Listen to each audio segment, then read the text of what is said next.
Alléluia. Notre Dieu est bon, il est redoutable, il est vraiment merveilleux dans son amour. Amen, amen, amen. Merci Seigneur Jésus-Christ de Nazareth. Nous allons partager la vidéo, nous allons inviter nos bien-aimés et nous allons passer ces temps dans la prière. Amen, amen. Que notre Dieu soit honoré, que notre Dieu soit glorifié parce qu'il est Dieu. Alléluia. Nous allons partager la vidéo. Voilà, un peu dans quelques groupes. Et puis après, nous allons commencer ces moments de prière.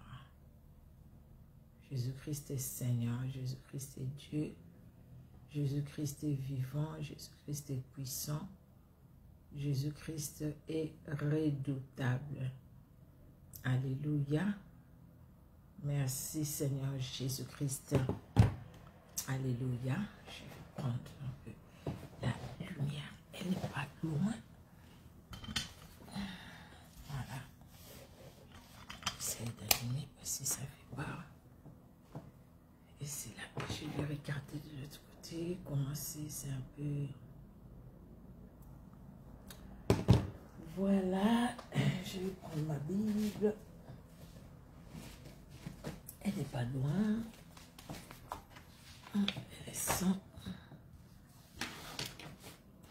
Alléluia. Bonsoir, bonsoir bien-aimés. Notre Dieu est redoutable. Merci Seigneur Jésus-Christ. Son amour est grand et au-dessus de tout. Alléluia. L'amour de Dieu vraiment, et Dieu est bon. Dieu est bon, Dieu est bon, Dieu est bon. Et il est bon. Alléluia, alléluia. Il est bon, il est bon, il est bon, il est bon. De louer ce grand Dieu, il est bon de le glorifier. Il est bon, il est bon. C'est quoi cette histoire? Pourquoi les photos? Bon. On me demande des photos, je ne sais pas pourquoi. Alléluia. Il guérit les malades et ressuscite les morts. Il est vivant pour nous. Il ne change pas. Dieu va faire des miracles, des prodiges. Dieu va faire encore. Il est le Dieu des miracles, le Dieu de la différence. Jésus-Christ de Nazareth. Alléluia. Les dieux de la différence. Jésus-Christ de Nazareth. Alléluia. Merci Seigneur Jésus. Ça par contre. Bon. C'est bloqué.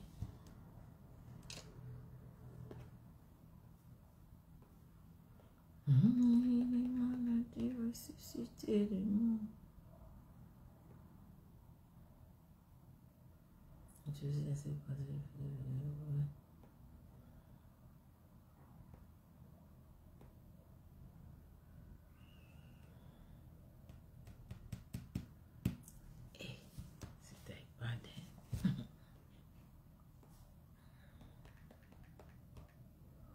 Mon Dieu, mon Dieu. Il n'y a pas de vérifier la fonctionnalité. Non, on prend du temps. Voilà. Alors, nous allons rendre grâce à Dieu, nous allons honorer notre Dieu, vraiment le glorifier et nous allons passer à ces moments où nous allons clôturer, poursuivre et clôturer cet enseignement que nous avons commencé sur la méchanceté et ses conséquences. Aujourd'hui, nous allons voir ce que la Bible nous demande de faire pour ne pas tomber dans la méchanceté, parce que la méchanceté a des conséquences néfastes, que des conséquences néfastes. Il n'y a pas de bienfaits au fait dans la méchanceté. Il n'y a rien de bon dans la méchanceté, que du mal. Merci Seigneur Jésus-Christ pour ton amour qui est au-dessus de tout. Merci pour ta bonté. Merci Jésus, car tu es celui qui nous a gardés. Tu as veillé sur nous vraiment dans ton amour. amour. Nous te rendons grâce, Éternel, pour le souffle de vie, pour le souffle de vie, oui, que tu nous as donné. Tendre Père, nous venons recommander ces moments à toi. Nous nous recommandons nous-mêmes aussi à toi. Nous recommandons chaque membre de nos familles à toi. Et te prions, Seigneur Dieu de gloire, afin que tu puisses te révéler dans nos cœurs, que tu nous parles, que tu nous visites, Seigneur. Fais-nous du bien au travers de ta parole. Fais-nous du bien. Libère-nous, Seigneur, au travers de ta parole. Car ta parole, c'est la vie. Ta parole, Jésus de Nazareth, c'est la vérité. Tu es derrière ta parole pour accomplir, Seigneur Dieu de gloire, tout ce que ta bouche a déclaré, Éternel. Ce qui a été écrit, ce que ta bouche a déclaré, ta main l'exécute. Car tu n'es pas un homme pour mentir. Tu n'es pas un fils d'homme pour te repentir. Ce que tu dis, Seigneur, c'est ce qui arrive. Gloire et honneur à toi. Merci pour ce moment que tu nous accordes, Éternel Dieu souverain. Merci, Seigneur, pour l'œuvre de Golgotha, le sang qui a coulé à la croix de Golgotha. Merci, mon Dieu, pour ce sang qui nous lave ce soir. Oh Jésus, merci pour le sang qui nous lave, Seigneur, de toute souillure, Seigneur, dans nos pensées, nos sentiments, nos actes. Merci, Seigneur, pour le sang qui nous lave. Merci pour le Saint-Esprit qui est à l'œuvre. Et merci pour la victoire que tu nous as donnée par l'œuvre de Golgotha, la victoire sur la sorcellerie, la victoire sur la magie, la victoire sur l'occultisme, la victoire sur la distraction, la victoire sur la méchanceté. Gloire à toi, Éternel, parce que tu es avec nous. Éternel, tu n'as pas épargné ton propre Fils Jésus-Christ, la Bible nous le dit. Tu l'as livré pour nous à combien plus forte raison par Jésus-Christ, et tu nous donnes tout. Gloire à toi, Seigneur Jésus-Christ, toi qui as tout accompli pour chacun de nous et pour chaque membre de nos familles. Que ce moment t'honore. En ton nom seul, Jésus-Christ, que nous avons prié. Amen. Amen, amen, amen. Notre Dieu est bon, il est redoutable. Que Dieu bénisse tout un chacun. Bien-aimé, alors, nous avons commencé un enseignement, en fait, sur la méchanceté. Un enseignement, oui. Sur la méchanceté. Nous avons parlé, je suis en train de... La méchanceté, ses conséquences. La dernière fois, nous avons donné les exemples dans la Bible des gens qui étaient méchants et leurs conséquences. Nous avions vu que la conséquence dans la vie de toutes ces personnes-là, c'était la mort. Amnon, le fils de David, comment il a déshonoré sa sœur Tamar et comment il a humilié. Il était dans la méchanceté, il a agi pour abuser de cette fille qui lui avait rien fait et pour après détruire vraiment sa vie. Mais 2 ans après, Absalom a tué Amnon. C'était la mort. Nabal, les maris d'Abigaël, une bonne femme, mais qui avait un mari qui était fou, qui était insensé. Et dans le fait qu'il était insensé, dans sa méchanceté, dans sa folie, il a fait du mal, il a rendu le mal pour le bien qu'on lui a fait. Mais Dieu ne l'a pas laissé impuni, Dieu l'a puni. Et la punition pour Nabal, c'était la mort. Nous avons parlé de Jézabel. Jézabel, cette femme, la femme d'Akab, cette femme dont même les prophètes Élie a eu peur. Cette femme a fait tuer les prophètes. Cette femme voulait que tout le peuple d'Israël aille s'incliner devant les dieux de Baal, ses dieux à lui, ses idoles à lui. Mais Élie, qui était le serviteur du vrai Dieu, il a lancé un défi, le mont Carmel, nous connaissons l'histoire. Et quand elle va apprendre ça, Jézabel va chercher Élie. Et la même Jézabel, elle a fait tuer Naboth de Jizréel à cause de sa vigne, de la vigne familiale qu'il a refusé de donner à Akab. Et son mari est allé lui dire, voilà, Jézabel a fait tuer Naboth pour donner la vigne à son mari. Mais la sentence était tombée. Naboth est mort seul, mais elle est morte avec tous les gens de sa maison, comme Akab aussi, tous les gens de sa maison. Voilà d'une mort honteuse.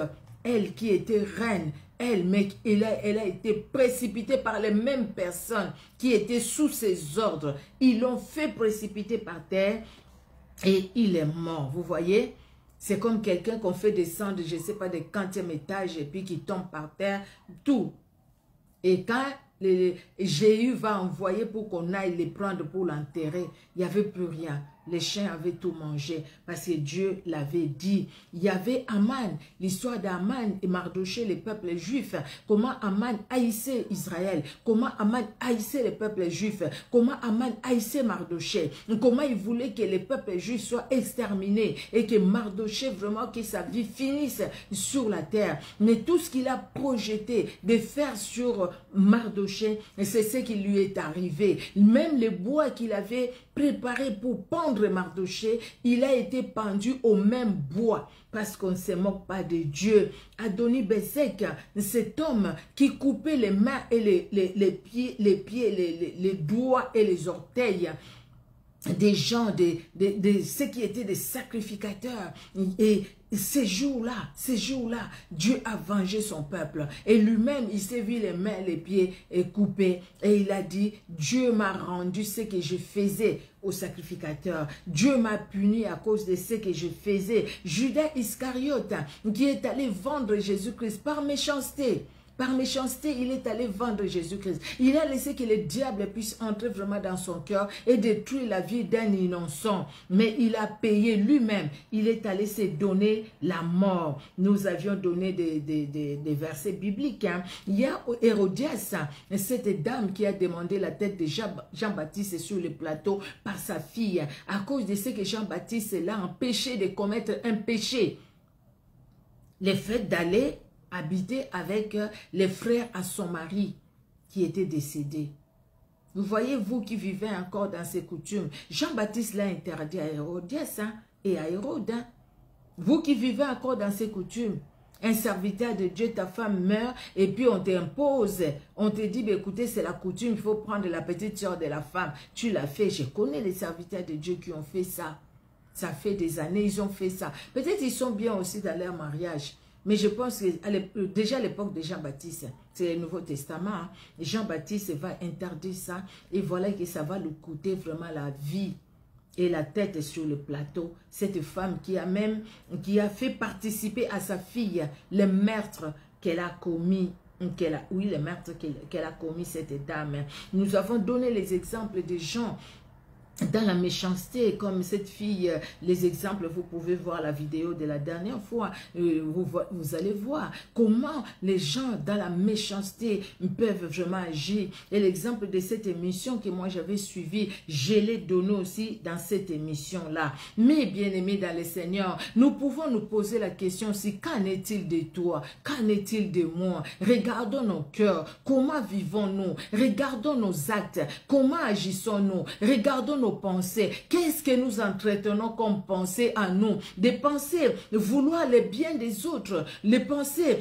aller faire du mal aux autres. De quelles pensées nous entretenons? Les pensées de bénir les autres, de se réjouir quand les autres se réjouissent, ou les pensées de voir que nous qui devions être bien et pas les autres. Bien aimé, sur ma chaîne YouTube, j'avais partagé cette émission. Cette jeune femme, ces jeunes hommes qui sont venus des États-Unis pour aller honorer les parents. Ils vivaient là-bas. Ils étaient ensemble avec leurs enfants. Je pense qu'ils avaient 2 enfants. Ils retournent au pays pour honorer les parents, pour la dot.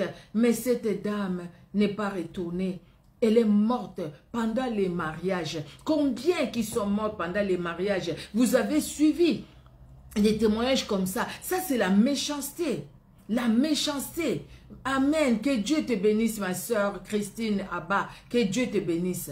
Ça, c'est la méchanceté. La méchanceté fait que cette personne-là, peut-être cette fille-là, ou cette fiancée-là que cet homme avait laissé au pays, et là, elle a appris que cet homme revient avec une autre femme pour épouser. Cette femme a fait la jalousie, elle est allée tuer. Ou cette fille-là qui ne voulait pas que sa copine soit heureuse comme elle était toute belle. Elle est en Occident. Et cette personne qui se disait amie, et elle était là dans les mariages. Elle avait tout préparé pour tuer cette fille-là. Vous voyez la méchanceté. Mais ne croyez pas que quand tu mets le poison dans la nourriture de quelqu'un pour la tuer, que Dieu ne te voit pas. Dieu voit tout. Il connaît tout. Sache que tôt ou tard, les sangs là crient devant Dieu. Sache que tôt ou tard, tu payeras. tôt ou tard, Dieu lui-même interviendra et tu payeras. Parce qu'il est Dieu. Alléluia. Qu'en est-il de toi? Qu'en est-il de moi? Bien-aimés dans le Seigneur, nous allons voir dans 2 Timothée,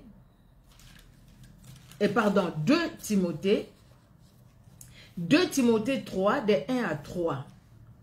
C'est Timothée, c'est Paul qui parle à Timothée. Les temps sont durs, les temps sont difficiles.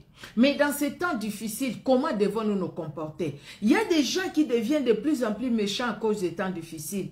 Il y a des gens qui deviennent de plus en plus méchants à cause des déceptions. Il y a des gens qui deviennent de plus en plus méchants à cause des choses qu'on leur a fait subir. À cause des situations qu'ils ont vécues. À cause des problèmes, ils deviennent méchants. À cause de ce que les gens ont été ingrats, ils deviennent méchants. À cause de l'ingratitude des gens, il y a des gens qui deviennent méchants. Mais Paul dit à Timothée, sache que dans les derniers jours, il y aura des temps difficiles. Car les hommes seront égoïstes, amis de l'argent, fanfarons, hautains, blasphémateurs, rebelles à leurs parents, ingrats, excusez-moi, ingrats, irréligieux, insensibles, déloyaux, calomniateurs, intempérants, cruels, ennemis des gens de bien. Excusez-moi. Ça, c'est des choses que nous vivons aujourd'hui. Aujourd'hui, nous vivons ces choses. Les gens deviennent, au fait... Oh mon Dieu. J'ai de l'eau là. Les biens est devenu mal. Je dois prendre de l'eau. Excusez-moi.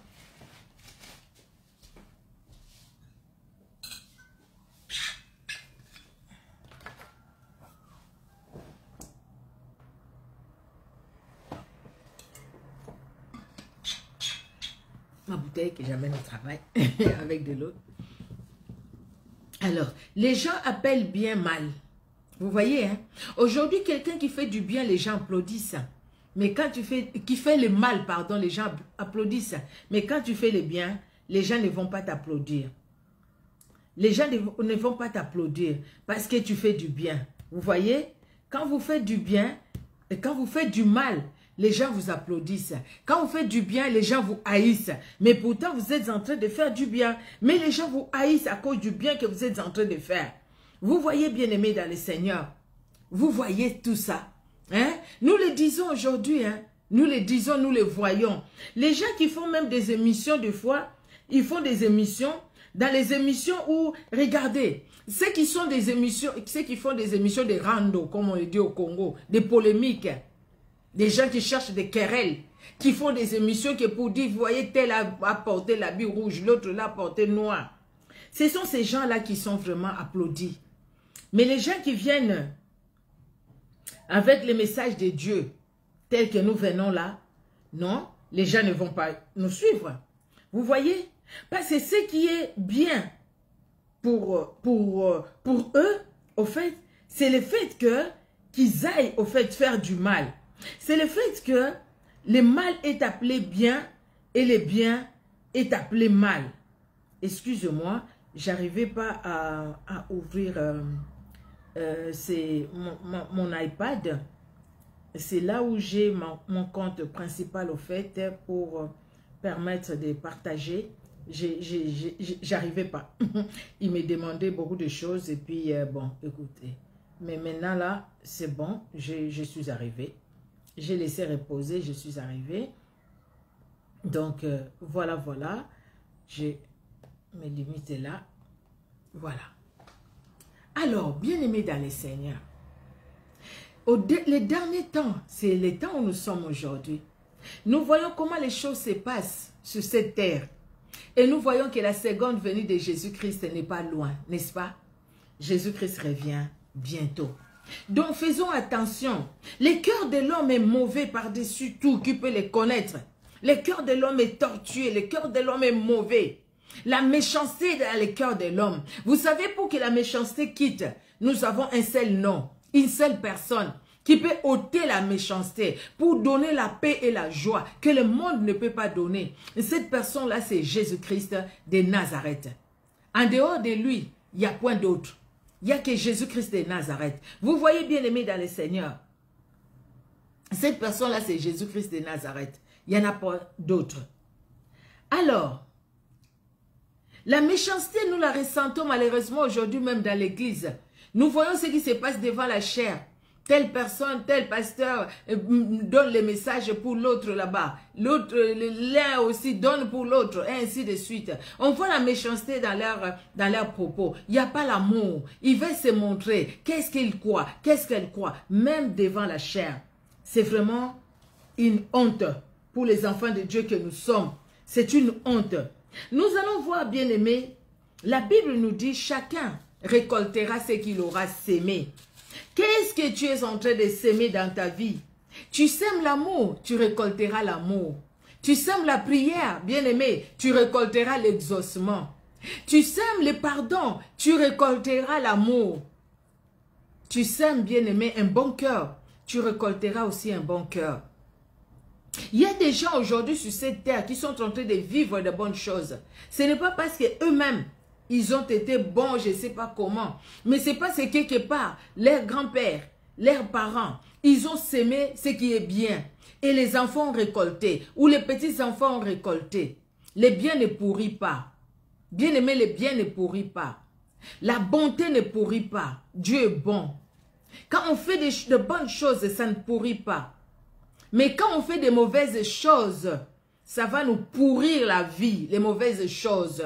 Les mauvaises choses, déjà, toi qui es dans la méchanceté, tu n'as pas la paix. Parce que dans ton cœur, ce que tu médites, c'est chercher toujours à faire du mal. Et tu cherches tellement à faire du mal, le mal t'a englouti. Nous avons suivi les informations pour ceux qui sont en France. Comment ce monsieur-là s'est donné la mort? Il a tellement fait de mauvaises choses, méchanceté sur méchanceté. Il a écrit, il s'est donné la mort, il a laissé une lettre pour dire à ses enfants, je fais tellement de mauvaises choses, je n'ai pas d'autre choix que de me donner la mort. C'est bien comme ça pour moi. Je souffre beaucoup à cause de tout le mal que j'ai fait. Vous voyez, quand il faisait ce mal, il croyait que c'était bien de faire ce mal-là. Et pourtant, c'était mal. Alors, le mal l'a englouti à tel point qu'il n'avait plus la paix. Et pourtant, c'est quelqu'un qui ne connaît même pas le Seigneur. Il n'avait plus la paix. Donc, nous allons à l'église, bien-aimés. C'est pour chercher la face de Dieu. Nous n'allons pas à l'église pour regarder qui a porté quoi, qui a dit quoi. Au fait, après, moi, des fois, ça m'étonne, vous voyez. Vous pouvez être à l'église, les bonnes choses que quelqu'un fait, les gens ne viennent pas lui dire, écoutez, il y a des gens qui viennent, gloire à Dieu pour la prière d'aujourd'hui, ça m'a touché les cœurs, gloire à Dieu, gloire à Dieu. Mais s'il y a juste une petite chose qui n'a pas marché comme il devrait marcher, c'est là où tu entends même les personnes qui t'ont parlé, ça fait des années, venir se moquer de toi pour ce qui s'est passé. On voit la méchanceté dans les cœurs de l'homme. Bien-aimé, il y a beaucoup de choses comme ça dans nos vies. Nous, par contre, la Bible nous dit, attention, parce que ce que vous faites aujourd'hui, vous allez les récolter demain. Donc, faites de bonnes choses. Agissez bien, comme Dieu a dit à Caïn. Les péchés s'écoutent devant ta porte. Toi, domine sur les péchés. Ne laisse pas les péchés t'engloutir. Ne laisse pas la méchanceté t'engloutir. Ne laisse pas les mauvais cœurs t'engloutir. Au contraire, fais du bien. Fais du bien parce que Dieu te rendra les biens aussi que tu es en train de faire. Tu vas récolter ces biens-là. Tes enfants récolteront ces biens-là. Tes petits-enfants récolteront ces biens-là. En dépit du mal qu'on t'a fait. Ne dis pas que j'étais bien, mais je suis devenu méchant à cause du mal qu'on m'a fait. Non. Il y a des gens qui ont même dit, je n'aide plus personne. Même dans ma famille, je ne parle plus à personne. Parce que la famille n'a pas honoré. Parce que la famille l'a déçu. Parce que il a fait venir quelqu'un et la personne a été méchante envers elle. Mais ne changeons pas à cause de ce que les gens agissent. Nous agissons en fonction de la parole de Dieu. Alléluia. Galates 6, de 7 à 9, la Bible nous dit, Ne vous y trompez pas. On ne se moque pas de Dieu. Ce qu'un homme aura sémé, il le moissonnera aussi. Celui qui sème pour sa chair moissonnera de la chair. Moissonnera de la chair la corruption. Mais celui qui sème pour l'esprit moissonnera de l'esprit la vie éternelle. Alléluia. Ne nous lassons pas de faire le bien, car nous moissonnerons au temps convenable si nous ne nous relâchons pas. Alléluia. Paul qui exhorte les Galates, il leur dit, écoutez, ne nous lassons pas de faire le bien. Continuons à faire le bien. En dépit de tout, continuons à faire le bien. Sinon, Daniel pouvait dire, les amis m'ont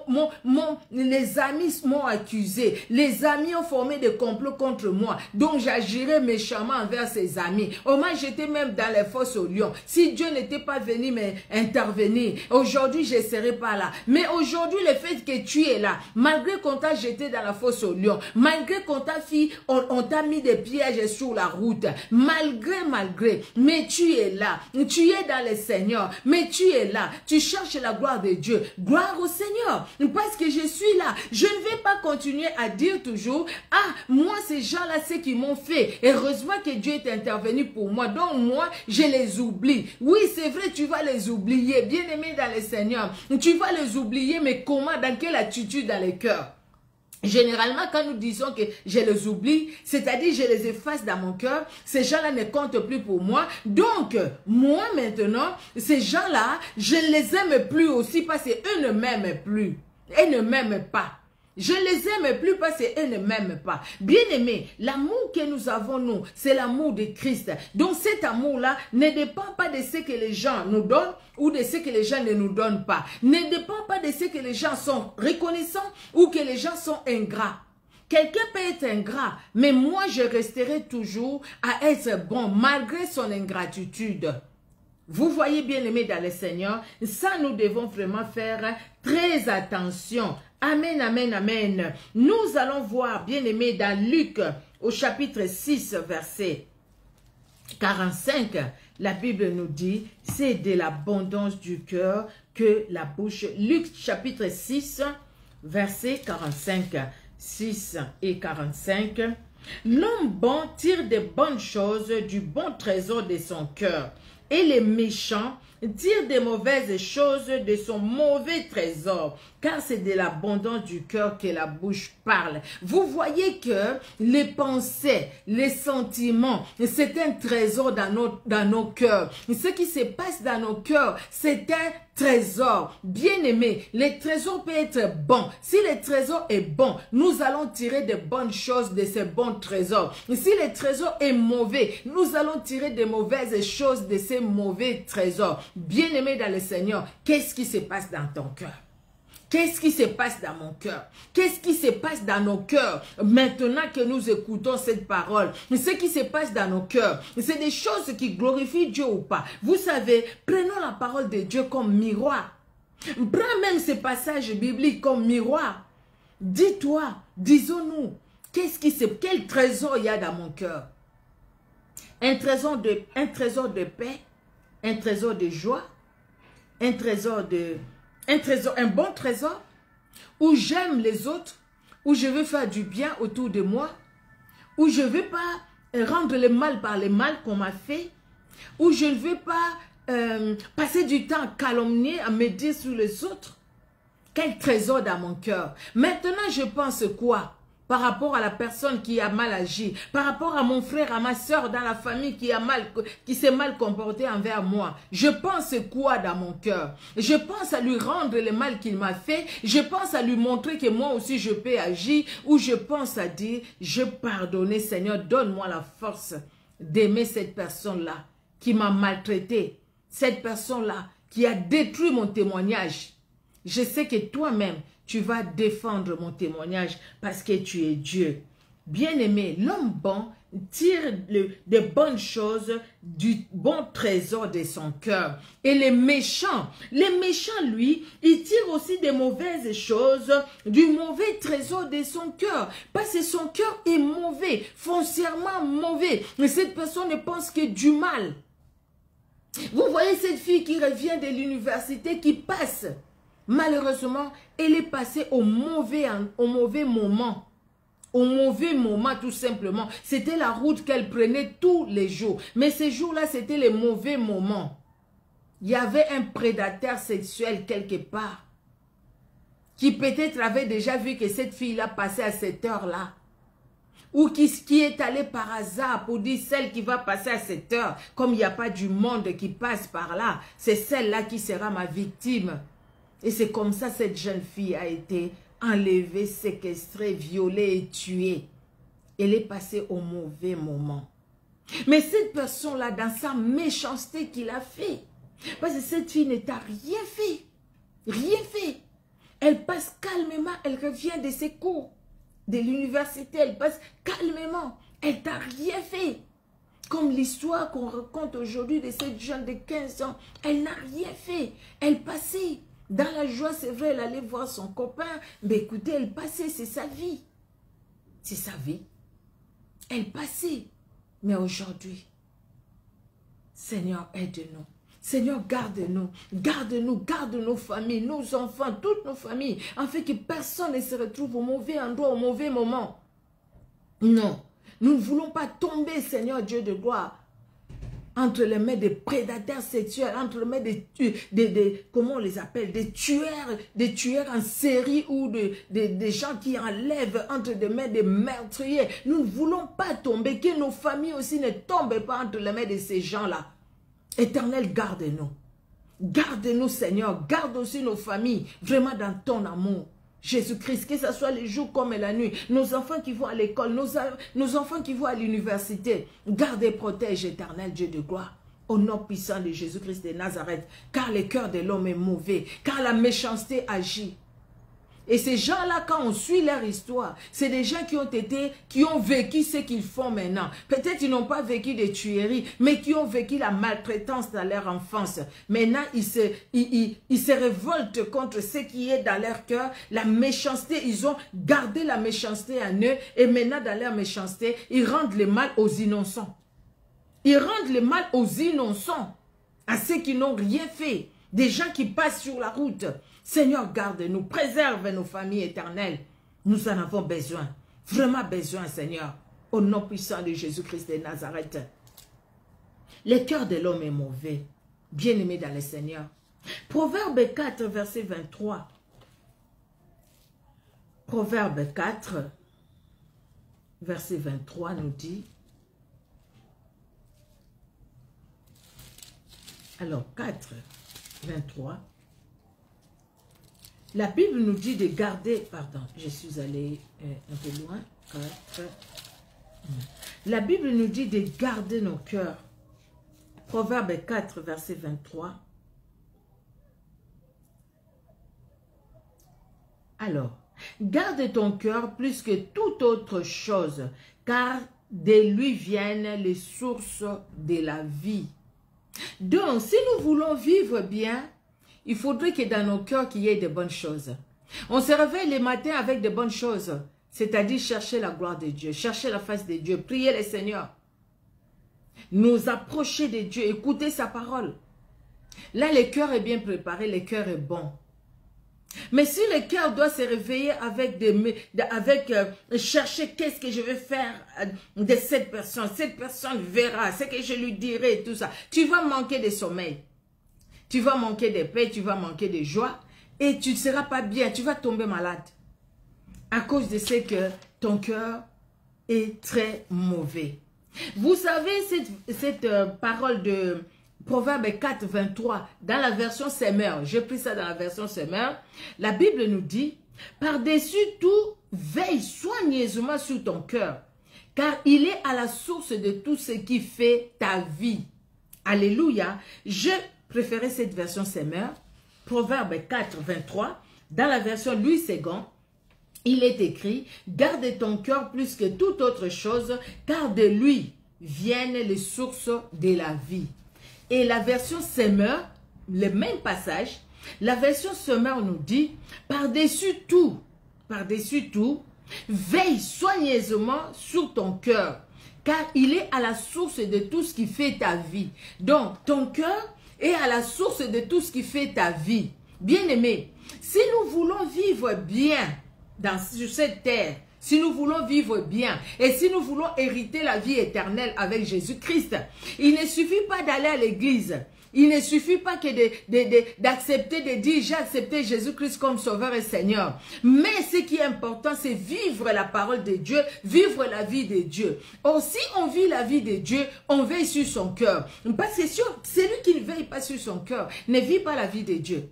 Vivre la vie de Dieu, c'est veiller sur son cœur. Refuser à ses cœurs, les péchés viennent construire leur nid dans nos cœurs. Refuser à ses cœurs, la jalousie vient construire son nid dans mon cœur. Refuser à ses cœurs, la calomnie, la médisance et tous les désirs de la chair que Galates 5 nous disent, viennent construire leur nid dans nos cœurs.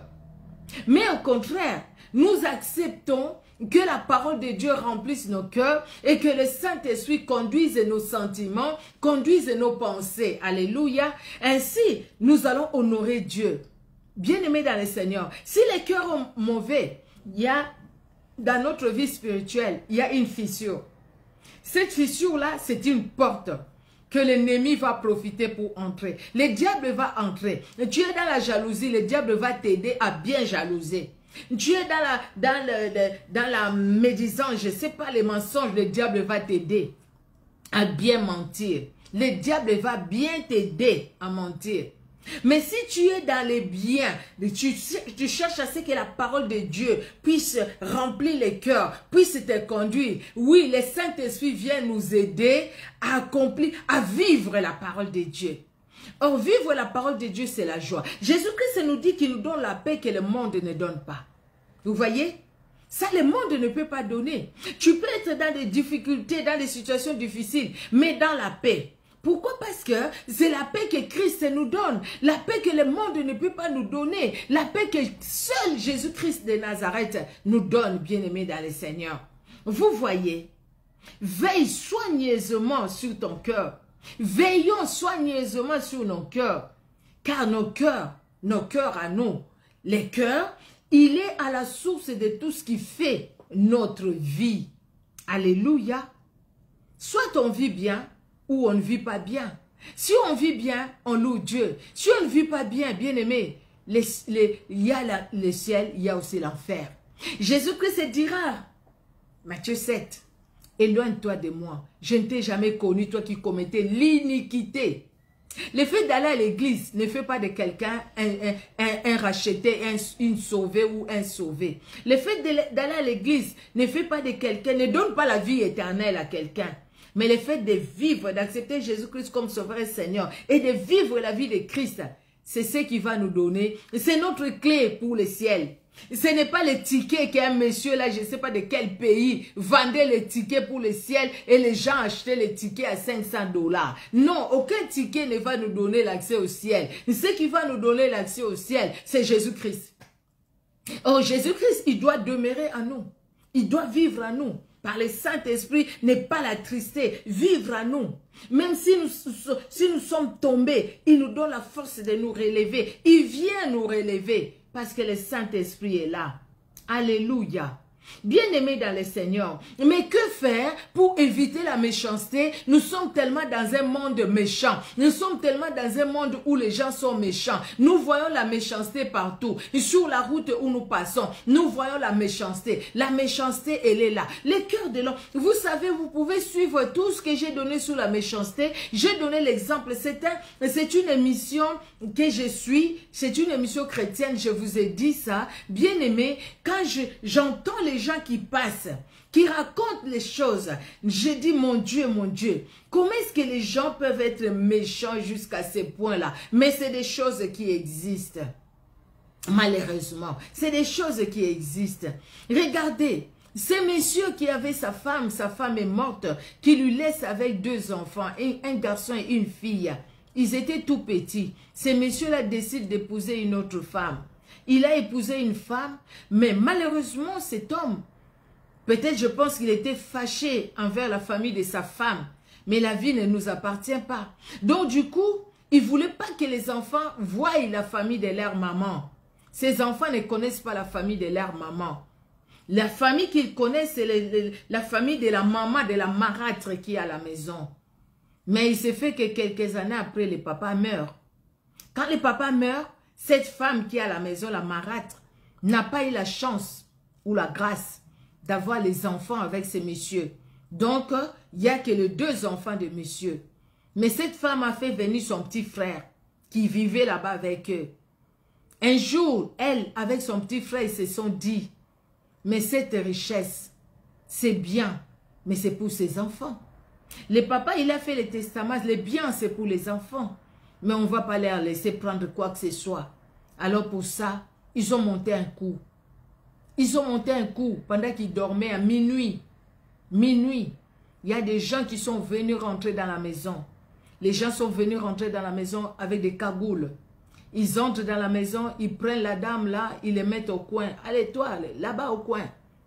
Ils prennent que les 2 enfants là, ils vont les enlever. Ils les amènent quelque part. Les enfants ne savent même pas où. C'était minuit. Les enfants, ils sont petits. Et ces gens-là, ils étaient 3. Avant de partir, il y a un, il a violé la petite fille. Il a violé la petite qui avait, je pense, 14-15 ans déjà. Ouais, 14-15 ans.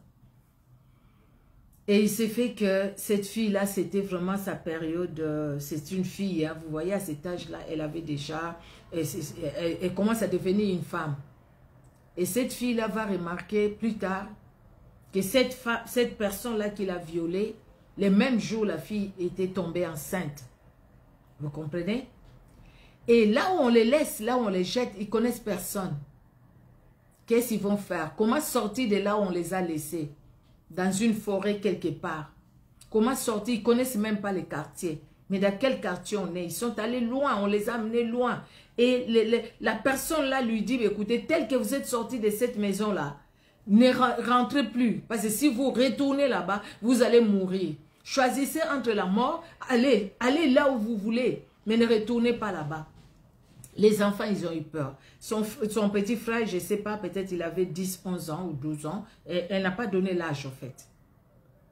Et après, ils ont commencé à chercher, à demander aux gens de l'argent sur la route pour manger, à demander de la nourriture. Ils n'avaient pas des habits. Et tout ce qu'ils avaient comme habits, on leur a même pas pris, on n'a pas pris leurs habits avec eux. Ils sont sortis comme ça, juste avec ce qu'ils avaient, ils dormaient avec.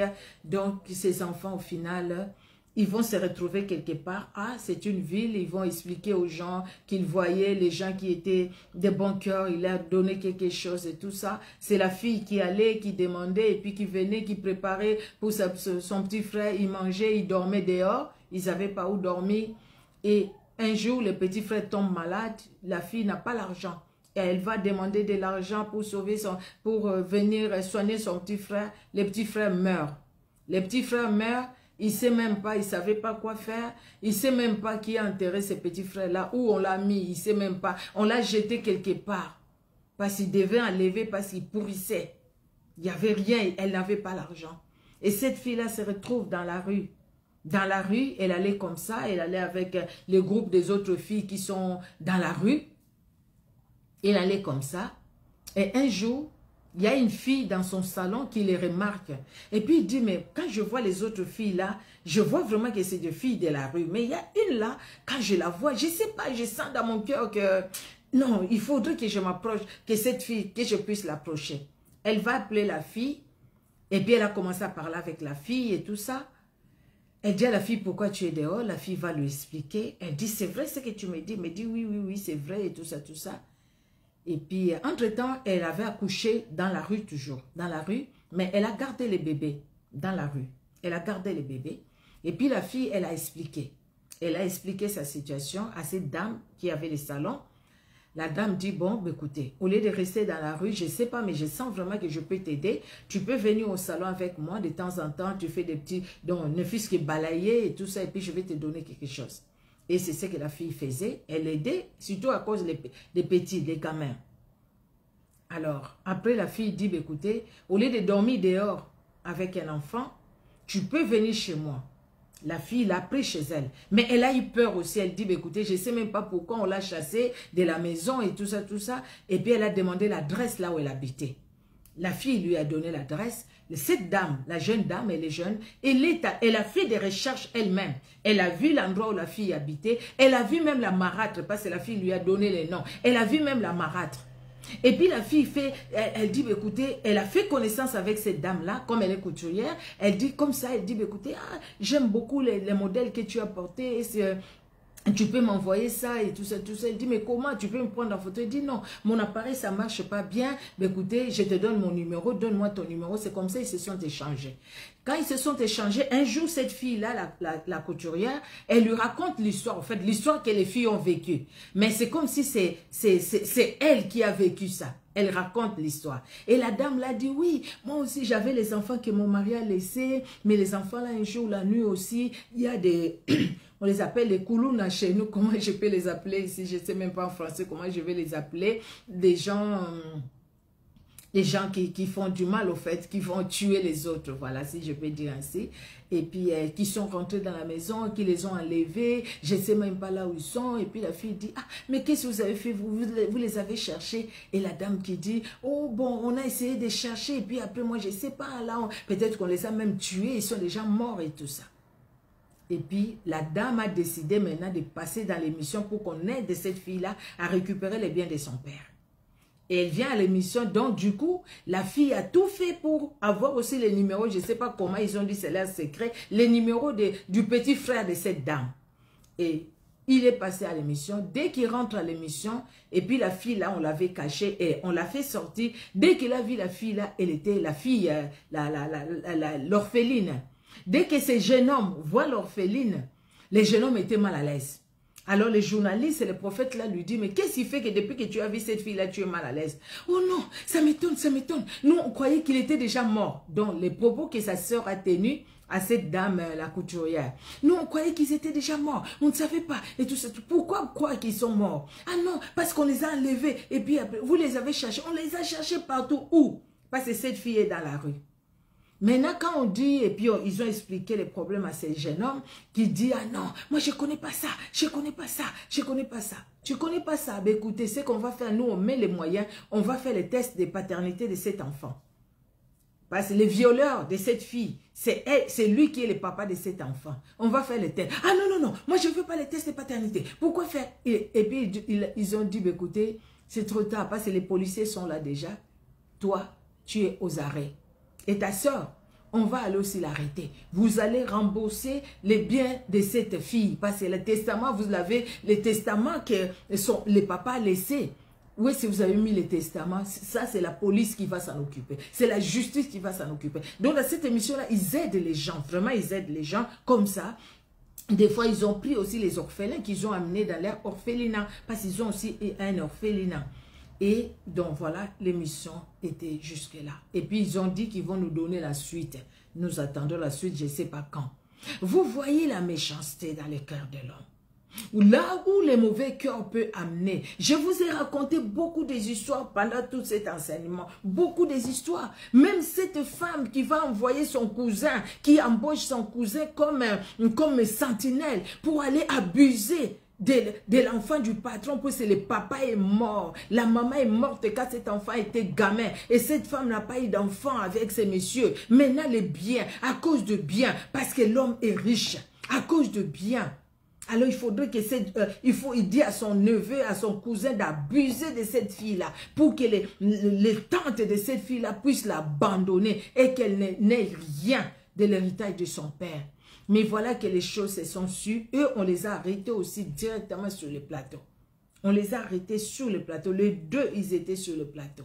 Vous voyez la méchanceté. Mais alors, que faire nous pour éviter la méchanceté? Éviter de faire des mauvaises choses. Même si, peut-être que ton mari, c'est quelqu'un, c'est un veuf qui t'a épousé, qui avait des enfants. Et toi-même aussi, tu en as. Regarde comment tu traites tes enfants par rapport à ces enfants-là. Peut-être que tu as les enfants de tes frères, de tes soeurs à la maison. Comment tu les traites par rapport à tes enfants? Comment? Toi aussi, homme, comment tu traites les enfants avec tu as trouvé ta femme avec un enfant ou deux. Comment tu traites tes enfants-là? Combien des hommes qui ont tué les enfants, qui ont trouvé les enfants de leur épouse? Combien qui ont abusé des enfants de leur épouse? Ça, c'est la méchanceté tout simplement. Mais que faire, bien-aimés? Que faire? Nous n'avons pas mille solutions que de retourner dans la parole de Dieu, de nous attacher à Jésus-Christ. Si vous n'avez pas encore reçu Jésus-Christ comme Sauveur et Seigneur, recevez Jésus-Christ comme Sauveur et Seigneur. Tout part de là. C'est la base de tout. C'est la base de tout. Jésus-Christ, c'est la parole qui s'est fait chair, la parole qui est venue, la parole qui nous sauve. Il n'y a que Jésus-Christ qui peut changer un cœur, qui peut transformer une vie. Il n'y a que Jésus-Christ. La source de la vie dans nos cœurs, il n'y a que Jésus-Christ qui peut faire jaillir à nous des bonnes choses. Alléluia. Le psaume 119, verset 11. C'est David qui parle. Je serre ta parole dans mon cœur, afin de ne pas pécher contre toi. Je sais que si je n'ai pas ta parole, moi je vais pécher. Je sais que si je ne marche pas selon ta parole, moi je vais pécher. Moi je vais faire de mauvaises choses, parce que le cœur de l'homme est mauvais. Aucun homme sur cette terre, je parle de l'homme avec un grand H, l'homme, la femme, aucun homme, aucune femme sur cette terre ne peut dire que moi, depuis ma naissance, je fais que de bonnes choses. Non. Si Jésus-Christ n'est pas dans ses cœurs bien-aimés, dans le Seigneur. Vous voyez, 119, verset 11, la Bible nous dit, les psaumes est long. Alors, le verset 11, c'est déjà où? Les psaumes est long. 119, le psaume, voilà. Le verset 11. Je serre ta parole dans mon cœur afin de ne pas pécher contre toi. C'est le grand David qui le dit. Parce que David s'est dit, si je n'ai pas ta parole, moi je vais pécher. Il n'y a que ta parole qui va me donner la crainte de toi, Seigneur. Il n'y a que ta parole qui va m'aider à avoir un bon cœur. Regardez le bon cœur que David avait. À cause du fait qu'il a serré la parole de Dieu dans son cœur. Donc son cœur, il a rempli par la parole. Ne dors pas sans lire même un verset biblique. Ne dors pas sans méditer même un seul verset biblique. Remplis ton cœur de la parole de Dieu. Dès le matin, remplis ton cœur de la parole de Dieu. Remplissons nos cœurs de la parole de Dieu. La parole de Dieu fera jaillir dans nos cœurs la source de bonnes choses. La parole de Dieu. Parce que la parole de Dieu nous guidera et la parole de Dieu nous dira non, là ne fais pas. Là oui, vas-y. Mais là non, ça n'honore pas Dieu. La parole de Dieu nous fera comprendre que le Saint-Esprit est attristé à cause de ce que nous avions dit, à cause de ce que nous sommes en train de penser. Les mauvaises pensées, c'est une ouverture pour que l'ennemi puisse entrer et détruire, bien-aimé dans le Seigneur. Le diable ne vient que pour détruire, égorger. Bien-aimés, serrons la parole de Dieu dans nos cœurs. Serrons la parole de Dieu dans nos cœurs, afin de ne pas pécher contre Dieu, afin de ne pas nous éloigner de la gloire de Dieu. Il n'y a que la parole de Dieu qui peut nous donner de l'assurance. Il n'y a que la parole de Dieu, bien-aimé dans le Seigneur. Il n'y a que la parole de Dieu qui peut nous donner de l'assurance. Il n'y a que la parole de Dieu qui peut nous conduire. Il n'y a que la parole de Dieu qui peut nous aider à marcher, non pas selon nous, mais selon Dieu. Non pas selon ce monde, mais selon Dieu. La parole de Dieu est la parole de Dieu. 2 Timothée 3, nous avions lu ça de 1 à 3. Nous devons connaître quel temps nous sommes. Connaissons quel temps nous sommes aujourd'hui, bien-aimés dans le Seigneur. Quel temps nous sommes? Nous sommes dans le temps où nous devons passer du temps à nous réjouir pour dire, écoutez, oh là là, mange, bois mon cœur, mange, bois mon âme, mon corps, mange, bois, réjouis-toi comme tu veux. Mais écoutez, demain tu vas te réveiller, tu vas faire. Non. Nous sommes dans un temps où nous voyons les signes du temps de la fin. Nous voyons les signes du temps de la fin et nous disons que la seconde venue de Jésus-Christ est aussi proche de nous que les années passées. Aussi proche de nous. Nous devons nous préparer parce que quand la Bible a dit que Jésus-Christ naîtrait d'une femme, d'une vierge, ça s'est accompli. Et quand la Bible nous dit que Jésus-Christ va revenir pour enlever l'église, ça s'accomplira. Quand la Bible nous dit que Jésus-Christ ce jour-là dira aux uns, éloigne-toi de moi, je ne t'ai jamais connu, toi qui commettais l'iniquité, ça se fera. Quand la Bible nous dit que Jésus-Christ dira aux autres, viens, bon et serviteur, servante, tu as été fidèle dans peu de choses, je t'en confierai beaucoup. C'est la vérité aussi. Le ciel existe et l'enfer existe. La Bible nous le dit, c'est la vérité. Que choisissons-nous? Ce que nous choisissons pour notre cœur, c'est ce que nous choisissons aussi pour la vie future. Pour l'éternité. Voilà. Pour l'éternité, c'est ce que nous choisissons aussi. Choisissons le bien, bien-aimés dans le Seigneur, afin que nous ne puissions pas vivre notre éternité en enfer. Mais vivons l'éternité dans la présence de Jésus-Christ, où il y aura la joie et la joie. Que la joie, que la joie, que la joie. Jésus-Christ est lui-même la lumière. Il n'y aura pas besoin du soleil, de la lune. Il ne fera pas matin, midi, soir. Il fera que jour. Les jours n'avancera pas parce que ça sera toujours le même jour. Ça sera le jour, l'éternité en éternité. Parce que le soleil de la justice sera là, lui-même avec nous. Alléluia. Sophonie au chapitre 2. Sophonie, chapitre 2. Des versets 1 et 2, la Bible nous dit, « Rentrez en vous-même, examinez-vous, nation sans pudeur, avant que le décret s'exécute et que ces jours passent comme la balle, avant que la colère ardente de l'Éternel fonde sur vous, avant que le jour de la colère de l'Éternel fonde sur vous. Examinez-vous. » Le verset 3, il dit même, pardon, « Cherchez l'Éternel, vous tous, humbles du pays, qui pratiquez ses ordonnances. Recherchez la justice, recherchez l'humilité. Peut-être serez-vous épargnés au jour de la colère de l'Éternel. » Recherchez l'humilité, recherchez l'Éternel, recherchez la face de Dieu. Examinez-vous vous-même, examinons-nous nous-mêmes. Regardons dans nos cœurs, quelles décisions avons-nous prises? Dans quelle situation nous sommes aujourd'hui? Si Jésus-Christ revenait maintenant où nous parlons, où serons-nous? Sommes-nous sûrs d'être enlevés avec Jésus-Christ s'il venait maintenant? Sinon, la main de Dieu est encore tendue envers nous, ou vers nous. Mon fils, ma fille, donne-moi ton cœur.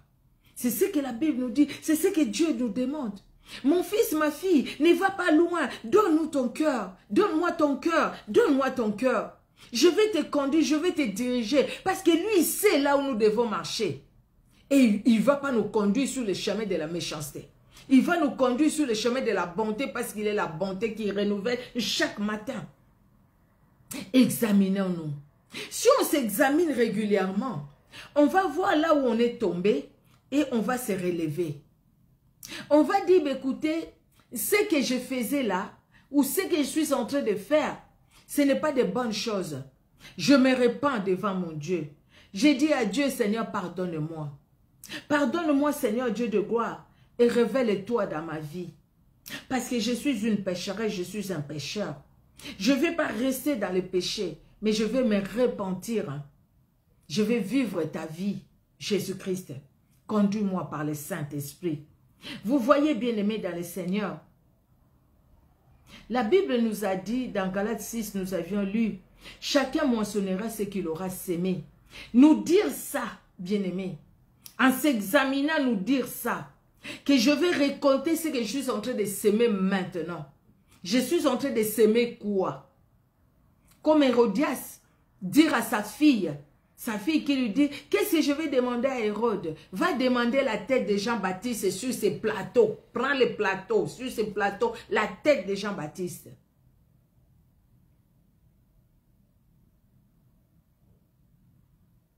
Les mamans qui poussent les enfants au mensonge. Dis que je ne suis pas là pendant que je suis là. Dis que je vais venir demain. Dis-lui juste ça, mais je ne vais pas aller. Dis que je vais payer sa dette demain. Dis-lui juste ça, mais je ne vais pas aller payer. Tu les dis à tes enfants. Quelle sémence tu mets dans leur cœur? Tu vas récolter ce que tu es en train de s'aimer. Les parents qui poussent leurs enfants à injurier les autres, quelle sémence? Tu vas récolter ce que tu es en train de s'aimer. L'enfant a volé dans les magasins, tu lui dis c'est rien, donne, je vais mettre ça dans mon sac, comme ça ils ne vont pas voir. Tu vas récolter ce que tu es en train de s'aimer. Ta fille vit avec un mari, le mari d'autrui, cet homme-là est marié. Et tu dis, mais qu'est-ce qu'il y a? Il n'y a rien. C'est l'homme qui t'a cherché. Ce n'est pas toi qui l'as cherché. C'est lui qui est venu vers toi. L'essentiel pour toi, c'est d'avoir l'argent. Tu vas récolter ce que tu es en train de s'aimer. Même l'argent là, je ne sais pas si tu l'auras toujours. Parce que là, tu es en train tu vas récolter ce que tu es en train de s'aimer. C'est une sémence. Hein? C'est une sémence. Vous voyez. Et la conséquence de la méchanceté, nous avions vu ça. Et nous le voyons aussi tout autour de nous.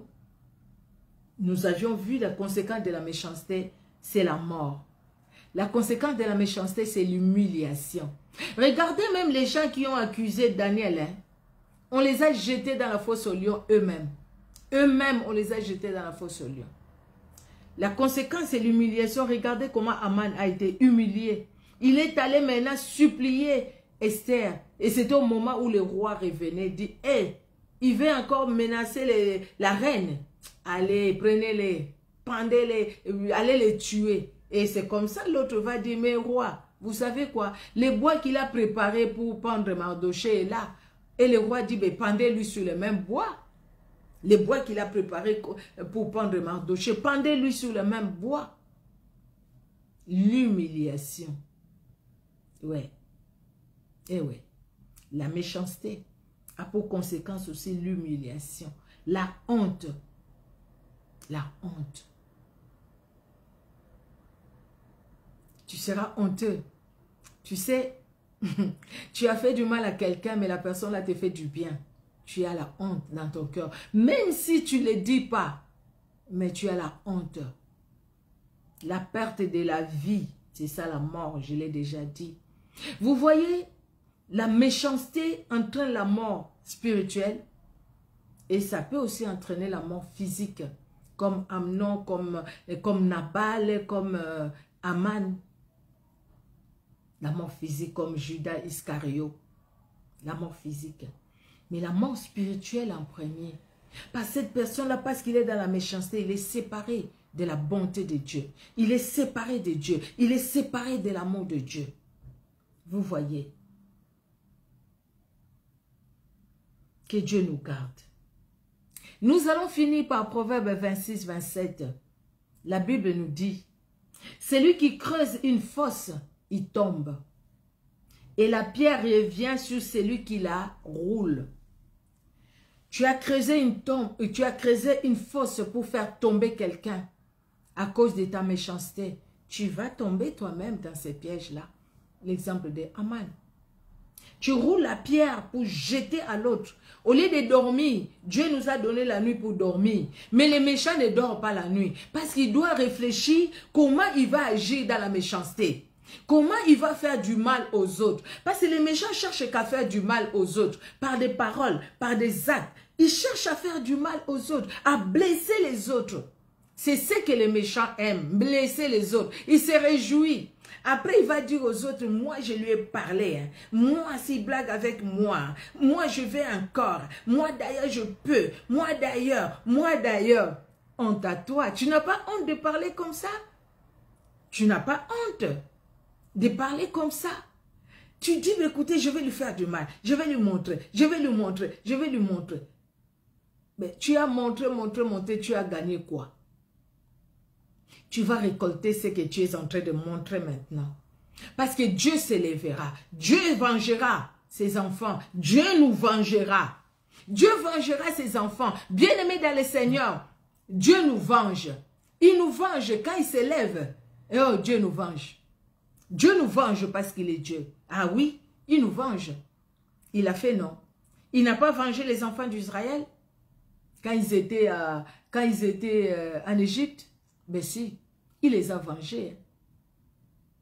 Il les a vengés. Pourquoi Myriam et les autres femmes, ils ont pris les tambourins, ils ont commencé à chanter, à danser? Ils ont vu la main de Dieu. Comment Dieu les a vengés? Ils ont vu les cadavres des Égyptiens. Dieu les a vengés. Vous voulez continuer à poursuivre les enfants d'Israël pour qu'ils soient toujours vos esclaves? Oui, venez, oui, venez, oui, venez. Dieu les a frappés d'aveuglement là-bas dans les ténèbres la plus totale pour qu'Israël passe. Mais quand Israël est passé, maintenant Dieu ouvre la porte. Il enlève l'obscurité. Vous voyez, les enfants d'Israël sont en train de partir. Elle continue à les suivre, continue à les suivre. Parce que Dieu savait ce qu'il allait faire. Il a dit que Pharaon et son armée va servir à faire éclater ma gloire. C'est ce qu'il a dit à Moïse. Vous voyez, ces méchants-là aussi, ces gens méchants, là où tu travailles, hein, là où on travaille, là où nous passons, dans nos quartiers, ils vont servir à faire éclater la gloire de Dieu. Parce que la gloire de Dieu s'éclatera, se manifestera dans nos vies. Mais pour cela, ne rendons pas le mal par le mal. Si nous voulons leur montrer que nous aussi nous sommes méchants, alors là, Dieu n'agit pas. Dieu n'intervient pas. Vous voyez, bien-aimés dans le Seigneur. Oh, notre Dieu est bon. Notre Dieu est merveilleux. C'est lui qui creuse la fosse. Une fosse, il tombe lui-même. La pierre revient sur celui qui l'a roulée. Laissons la méchanceté aux méchants. Mais nous vivons dans la bonté de l'Éternel. Vivons, bien-aimés, dans la paix, dans la joie. Si on a la paix, même si on manque l'argent, mais on est 1000 fois mieux que la personne qui a l'argent, mais qui est dans la méchanceté. Qui va offrir même les gens qui passent dans la rue à cause de l'argent. Qui va sacrifier des vies humaines à cause du succès. Ces gens-là, ils ont la paix, ils n'ont pas la paix. Et ces gens-là, sur cette terre, ils n'ont même pas la paix. Et quand ils vont mourir aussi, ils n'auront pas la paix. Parce que le diable va leur faire voir ce qu'il va leur faire voir. C'est eux qui savent là où ils sont. Il va leur faire voir ce qu'il va leur faire voir. Une dame qui avait témoigné quand elle est morte, comment le diable a commencé à la chicoter. Et puis elle disait, ne croyez pas que les gens qui servent le diable maintenant, quand ils meurent, ils sont dans la joie. Non. Hein? Pourquoi ils les chicotent? Et pourtant, c'est les gens qui l'ont servi. Et puis cette dame-là, Dieu a permis qu'elle revienne à la vie. Gloire à Dieu. Et elle témoigne. Que Dieu nous garde.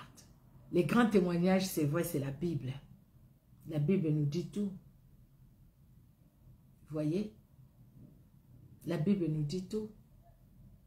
La Bible nous dit tout parce que Jésus-Christ nous aime. Jésus-Christ nous a aimés et Jésus-Christ nous aime.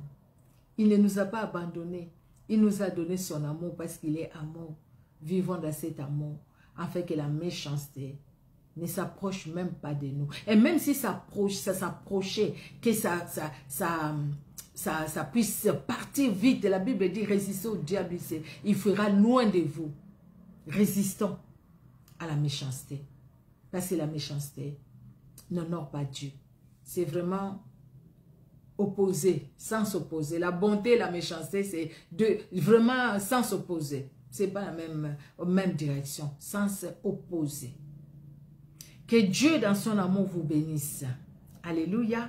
Notre Dieu est merveilleux, il est bon, il est vraiment redoutable. Que Dieu vous bénisse parce qu'il est Dieu. Merci Seigneur Jésus-Christ pour ce temps que tu nous as accordé. Merci mon Dieu pour nos cœurs que tu veux vraiment pour toi. Jésus, nous t'avons donné nos cœurs. Nous voulons que nos cœurs t'honorent.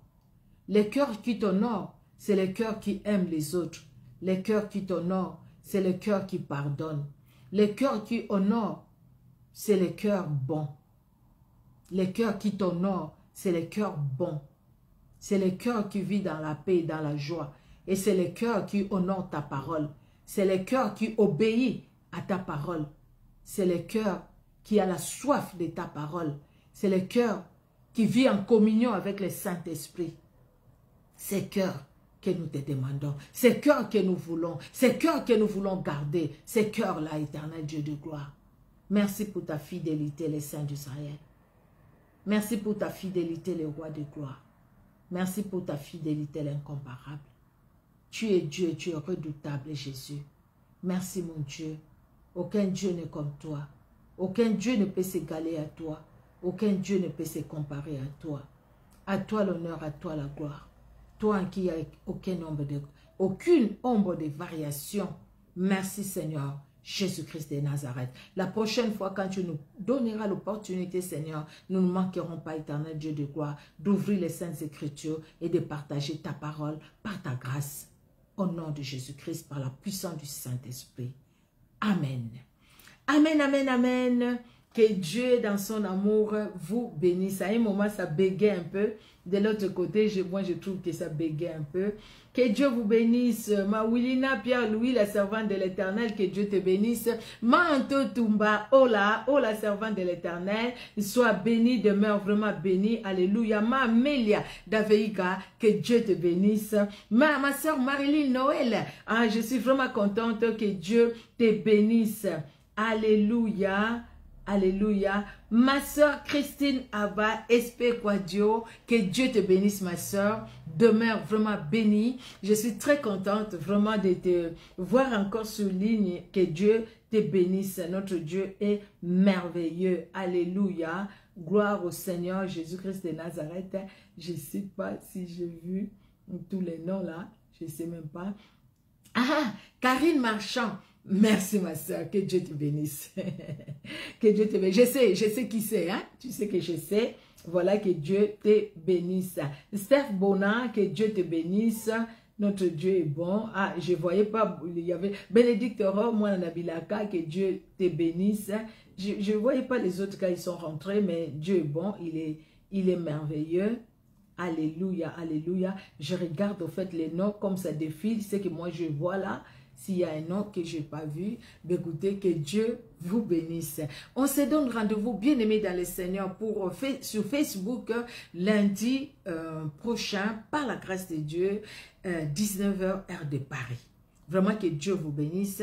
Si Dieu nous donne les souffles de vie, Dieu nous donne la force, Dieu nous donne l'opportunité, nous ne manquerons pas en tout cas d'ouvrir les Saintes Écritures, même une courte exhortation, par la grâce de Dieu. Soyez richement bénis. Vraiment, je vous aime de l'amour du Seigneur. Vous êtes une bénédiction pour moi. J'espère que moi aussi, je suis une bénédiction pour vous.